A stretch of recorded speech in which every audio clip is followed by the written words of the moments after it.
ખ્રિસ્ત ઈસુમાં આપ સર્વને પ્રેમી સલામ.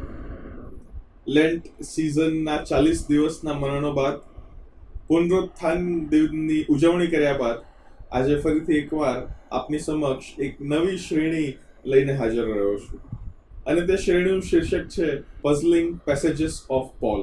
એટલે કે પાઉલ પ્રેરિત દ્વારા લખાયેલા જે પત્રો છે તે પત્રોની અંદર અમુક એવા શાસ્ત્ર પાઠો, સિલેક્ટેડ 40 શાસ્ત્ર પાઠોનો હું તમે અભ્યાસ કરવા માંગીએ છીએ જે નોર્મલી સમજવામાં અઘરા પડે, જેને અમુક વાર કોન્ટ્રાડિક્શનમાં જોવામાં આવે અને જે મનન કરતી વખતે વી ટેન્ડ ટુ સ્કીપ કે ચલો ને આ અઘરું છે, આ સમજવામાં તકલીફ પડશે. પણ આ 40 પેસેજીસનો જ્યારે હું તમે અભ્યાસ કરીશું મારા વાલાઓ, ન કેવળ આપણે જ્ઞાનમાં વૃદ્ધિ પામીશું, બટ આઈ એમ શ્યોર, મને ખાતરી છે કે મારો ને તમારો પ્રભુ પ્રત્યેનો જે વિશ્વાસ છે તેમાં પણ અચૂક એ વધારો થશે ને થશે જ. પાઉલ પ્રેરિત જ્યારે મારે ને તમારે માટે પ્રભુના વચનોની અંદર એના પત્રોનો સમાવેશ કરવામાં આવેલો છે ત્યારે મારા વાલાઓ, એ પાઉલ પ્રેરિત દ્વારા લખાયેલા પત્રો એ પ્રભુ પ્રેરિત છે. પવિત્ર આત્માની પ્રેરણા વડે તે આ પત્રો લખે છે અને પાઉલ પ્રેરિત એ મારે તમારા માટે અજાયબ જેવા સત્યો, ખ્રિસ્તી વિશ્વાસના સિદ્ધાંતો એ આ પત્રોની અંદર લખે છે. પાઉલ પ્રેરિતના જીવન વિશે જો હું તમે વાત કરીએ તો પાઉલ પ્રેરિત એનું શરૂઆતનું જીવન અને એના પછીનું જીવન એ બંનેમાં આબ જમીનનો ફરક છે. અને આબ જમીનનો ફરક પાડનાર એક માર્ગ હતો જે દમસ્કસ જવાનો માર્ગ હતો. અને દમસ્કસ એ એક હેતુ સાથે જઈ રહ્યો હતો. પાઉલ પ્રેરિતના જીવનની જો વાત કરીએ તો તે તાર્સસનો વતની હતો. તે તાર્સસનો વતની હતો એટલે કે હેલેનિસ્ટિક ગ્રીક કલ્ચર જેને કહેવાય, યુનાની જે સંસ્કૃતિ છે તે તેના જીવનની અંદર આવરવામાં આવેલી હતી. એની સાથે સાથે તે એક ફરોશી હતો. ગમાલિયેલ નામના એક બહુ જ મહાન વિદ્વાન અને તેવા મોટા મહાન વિદ્વાનની અંદર એક શિષ્ય તરીકે તેઓ શીખ્યા હતા. પાઉલ પ્રેરિતની જો વાત કરીએ તો તે એક રોમન નાગરિક પણ હતો. રોમન સત્તાની સાથે તે ઘણા સારા સંબંધ પણ ધરાવતો હતો. હું તમે એ પણ જાણીએ છીએ કે રોમન નાગરિકત્વનું જે હક છે એ હકોનો ઉપયોગ પણ એ સમય અનુસાર પાઉલ પ્રેરિત કરતો રહેશે. પાઉલ પ્રેરિત એક બહુ જ કટ્ટર યહૂદી, એક ફેનેટિક જ્યુ હતો મારા વાલાઓ, કે જે ખ્રિસ્તી વિશ્વાસ કે જે તેને શરૂઆતમાં યહૂદી એ વિશ્વાસ અથવા યહૂદી ધર્મની વિરુદ્ધનો લાગતો હતો, તેને માટે તે ખ્રિસ્તીઓને મારતો હતો, મારી નાખતો હતો, બંદીખાનામાં બેસાડતો હતો. અને એવું પણ કહેવામાં આવે છે કે સ્ટીફન કે જેને પથ્થર મારીને તેને મારી નાખવામાં આવ્યો તેમાં પણ પાઉલ એનો હાથ છે. પાઉલને 2 નામોથી ઓળખવામાં આવે છે. એક છે પાઉલ અને એક છે સાઉલ. એ કન્વર્ઝન એટલે બદલાણ પહેલા સાઉલ ને પછી પાઉલ થયો એવું નથી મારા વાલાઓ, પણ સાઉલ અને પાઉલ એ ગ્રીક અને હિબ્રુ નામો છે. અને you can call him vote ever you want. તમે એને સાઉલ પણ બોલાવી શકો છો, પાઉલ પણ બોલાવી શકો છો, પણ આ શ્રેણીની અંદર હું એને પાઉલ પ્રેરિત તરીકે આલેખવામાં માંગુ છું, કારણ કે તે પાઉલ પ્રેરિત તરીકે મને તમને એ પત્રોની અંદર પોતાને સિગ્નેચર કરે છે. એ કહે છે કે આઈ એમ પોલ, હું પાઉલ, અને માટે જ પાઉલ પ્રેરિત એ નામ અહીંયા આગળ વાપરવા માંગીએ છીએ. દમસ્કસ જતી વખતે, દમસ્કસ કે જ્યાં તે ખ્રિસ્તી વ્યક્તિઓને વધારે સતાવણી કરવા માટે, પરવાનગી લેવાને માટે જઈ રહ્યો હતો, ત્યાં એ દમસ્કસ પરના માર્ગ પર એ પ્રભુ ઈસુ ખ્રિસ્તનો ત્યાં આગળ એને ભેટો થાય છે. અને ત્યારબાદ એ પ્રભુ ઈસુ ખ્રિસ્ત કહે છે કે તું મને કેમ સતાવે છે? અને ત્યારે પાઉલ પ્રેરિત પહેલી વાર એ ઈસુને પ્રભુ કહે છે મારા વાળો.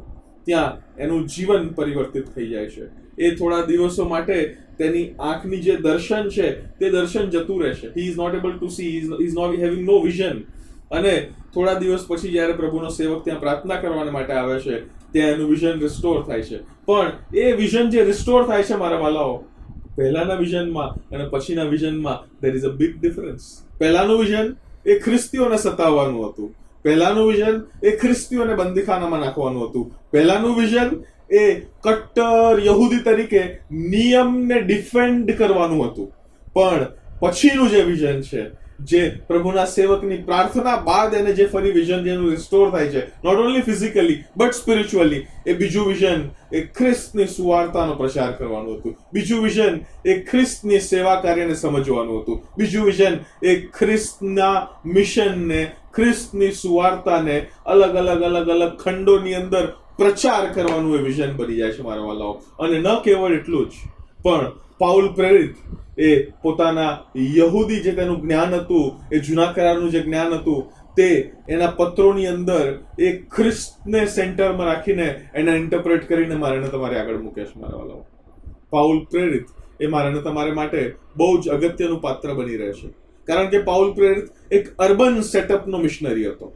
પ્રભુ ઈસુ ખ્રિસ્તની જો વાત કરીએ તો પ્રભુ ઈસુ ખ્રિસ્તની એ ઇવેન્જલિઝમ સ્ટાઇલ, મિશન સ્ટાઇલ એ બધી એક રૂરલ કોન્ટેક્સ્ટની હતી, કારણ કે એ ગામનો સંદર્ભ હતો. પણ અહીંયા ગાડી જ્યારે પાઉલ પ્રેરિત મારે તમારા માટે એ પત્રો લખે છે, એ લખાણો લખે છે, ત્યારે મારા વાલાઓ, he is giving us an urban setup, એક સિટી કલ્ચર, એક શહેરી વિસ્તાર અને તેનો સંદર્ભ અને તેના શિક્ષણો એ મારે તમારી આગળ મૂકે છે. બહુ જ જ્ઞાની વ્યક્તિ જ્યારે પ્રભુના વચનોનો ખુલાસો મારે તમારા માટે કરે ત્યારે સમજવું ઘણીવાર અઘરું બની જાય. પણ પ્રભુનું વચન એ પ્રભુની આત્માની પ્રેરણા વડે હું તમે શીખી શકીએ છીએ. અને માટે આવો આપણે સાથે મળીને આ અલગ અલગ 40 શાસ્ત્ર પાઠોનો અભ્યાસ કરીએ. પાઉલ પ્રેરિત એના પત્રોની અંદર જે અમુક વાતો લખવા માંગે છે, સમજાવવા માંગે છે, જે તે મંડળીને તો લખે જ છે. કોરિન્થની મંડળીને લખે છે, થેસાલોનિકીની મંડળીને લખે છે, કોલોસીની મંડળીને લખે છે, એ રોમન ચર્ચને લખે છે મારા વાલાઓ.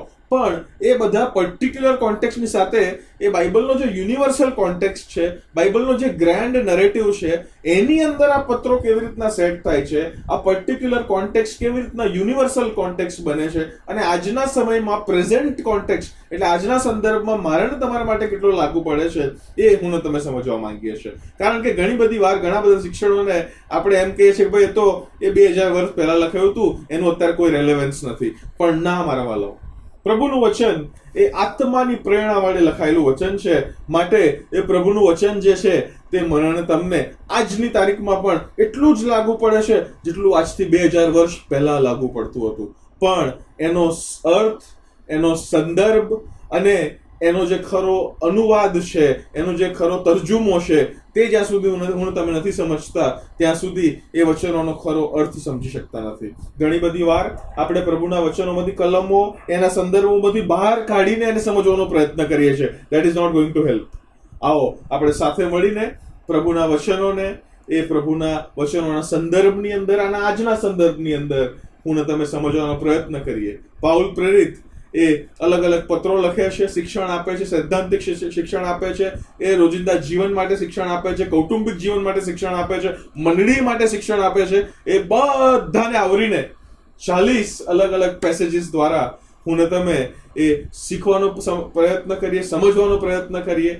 પઝલિંગ પેસેજીસ ઓફ પોલ સાથે મળીને આવો આપણે શીખીએ અને સાથે મળીને આવો આપણે સમજવાનો પ્રયત્ન કરીએ. પ્રભુ આપ સર્વને આશીષ આપો. આમેન.